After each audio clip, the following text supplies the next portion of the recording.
Mesdames et messieurs, bonjour et bienvenue à la revue de la presse édition du 2 avril 2026. Nous allons commencer ce matin par cette information qui défraie la chronique et dont plusieurs journaux en parlent. Le Messager titre en grande une: réforme constitutionnelle. Le congrès du Dauphin réuni en session extraordinaire ce jour. Le Parlement pourrait ouvrir la voie à une recomposition du sommet de l'État à travers une révision stratégique de la Constitution, avec en perspective la création d'un poste de vice-président susceptible d'incarner le dauphin du chef de l'État. L'information est à trouver à la page 3 du journal. Le journal Mutation titre également: révision constitutionnelle, taille patron. Telle est la question que se pose ce matin le journal. Dans un contexte post-présidentiel empreint de désespérance, le chef de l'État peut-il incarner la grandeur en toilettant la loi fondamentale dans l'intérêt supérieur de la nation? La réponse à cette question est à retrouver à la page 5.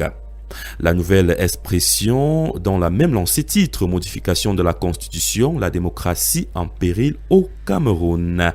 L'Assemblée nationale et le Sénat se réunissent ce jour à Yaoundé pour recevoir un projet de loi portant révision constitutionnelle. Les supputations évoquent notamment l'introduction d'un poste de vice-président et l'élection des conseillers municipaux. Un passage en force que le président de la République entend opérer pour monarchiser le Cameroun. L'information est à retrouver à la page 3. Dans la même lancée, le journal du jour titre également: révision constitutionnelle. Paul Biya convoque le Parlement en congrès. Les députés et les sénateurs vont se retrouver ce jeudi 2 avril 2026 à l'hémicycle dès 11h. L'information, on peut la retrouver à la page 1. Le quotidien Émergence titre aussi: convocation du Parlement comme un aide de révision constitutionnelle. À l'initiative de Paul Biya, les deux chambres se réunissent dès ce jour en congrès avec dans le viseur la loi fondamentale. Les détails sur cette information, on peut la retrouver à la page 5. Le journal Cameroun Tribune n'est pas en reste et titre: projet de modification de la Constitution.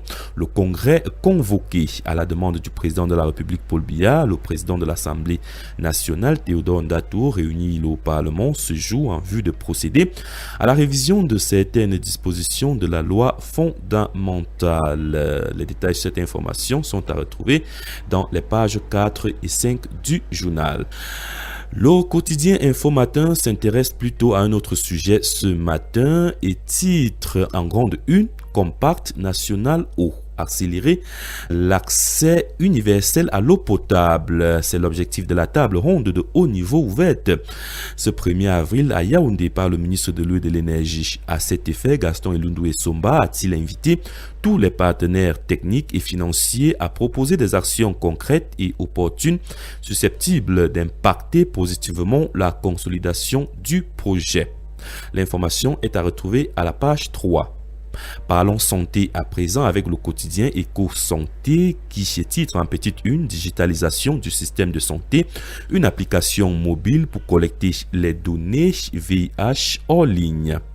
Réunis à Ebolova du 23 au 31 mars 2026, les acteurs du système de santé ont travaillé au développement d'une application mobile Android destinée à collecter en ligne les données sur les intrants VIH, les laboratoires et la PTME communautaire. L'information est à retrouver à la page 4. Toujours en santé, Info Plus Santé titre en grande une: formation sanitaire, les banques de sang quasi à sec, alors que le Cameroun peine déjà à satisfaire la demande annuelle qui est de 400 000 poches de sang par an. Depuis quelque temps, la pénurie semble s'aggraver et se généraliser. Dans de nombreux hôpitaux, il n'y a pas des poches de sang disponibles. Les populations sont une fois de plus invitées à faire des dons bénévoles de sang pour sauver des vies. Les détails sur cette information sont à retrouver à la page 3.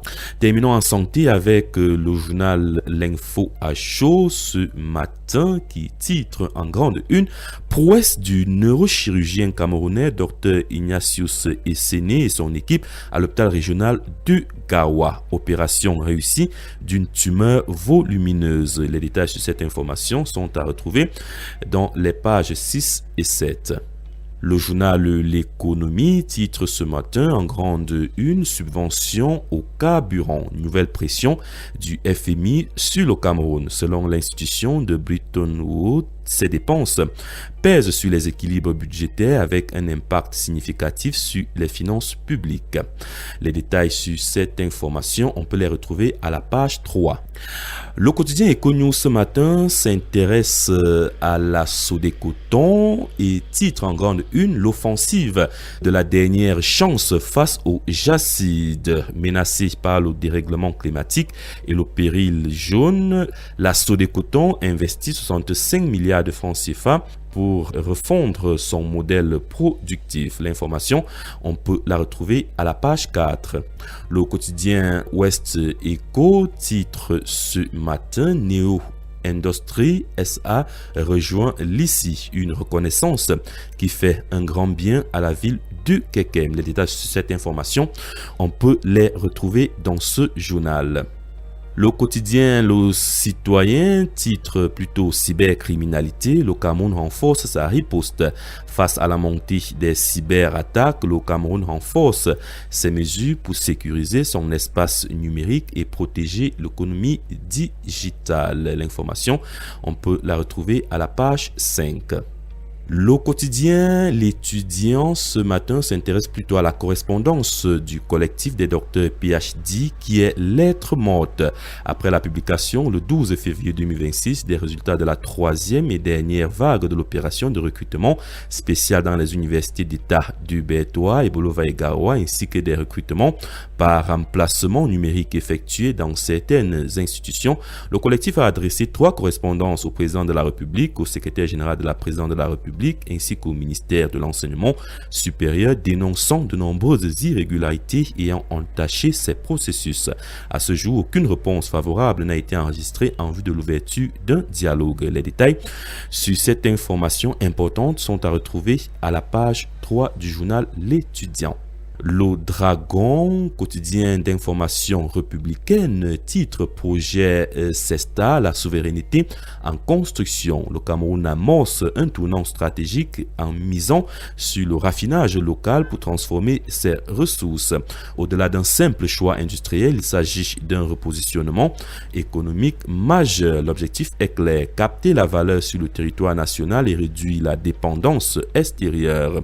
Une étape décisive vers une souveraineté économique réelle. L'information, on peut la retrouver dans les pages 3 et 4.